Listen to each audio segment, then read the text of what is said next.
I sold almost everything to keep my husband here. This house is all we have left. You haven't disappeared. I see you, and I believe God sent me today. I did not stop because the yard looked messy or because the grass was high. I stopped because the concrete path to the front door had nearly disappeared, slowly swallowed by fallen leaves that no one had bothered to clear in a long time. From the street, the house looked quiet and tired, the kind people assume is empty.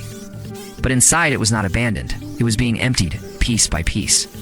The elderly woman who lived there had already sold almost everything she could. The spare furniture, the shelves that once held family photos, even the small things that made a house feel lived in. Because the money had to go somewhere else. It went to food, to medicine, and to caring for her husband, who had not walked in years and spent most days in a wheelchair by the window, watching the world move on without them.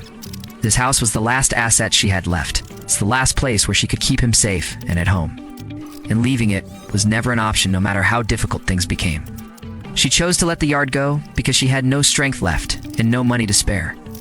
And because pushing a wheelchair through narrow rooms already took everything she had, she did not complain. She did not ask for help. She handled it alone because she did not want to be a burden, and because dignity still mattered to her, even as life. Quietly stripped things away. Neighbors only saw the leaves covering the walkway and assumed neglect. Not realizing that every bare wall inside meant something else had been sold just to make it another month. When I turned off the machine and stepped closer, she came out slowly, careful with each step. One hand resting on the chair beside her, her eyes tired but alert, as if she had been expecting someone to question her right to still be there. She told me the path disappeared because she could no longer clear it, and the house felt empty because everything else was already gone.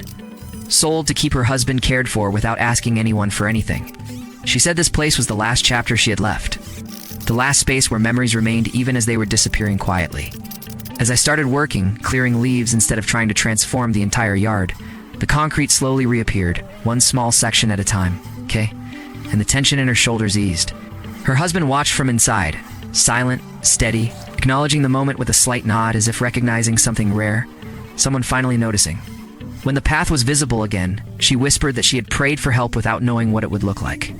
Trusting that God sees even when people only see problems. If you believe no one should lose their dignity simply because they are struggling quietly, and that small acts still matter, please like, share, and comment. Because sometimes faith is answered not with miracles, but with someone choosing to stop and see what others walked past. Hey, what do you think? I think the island out there is just, I mean, you can see through it. I mean, it's just was a big clump out there forever.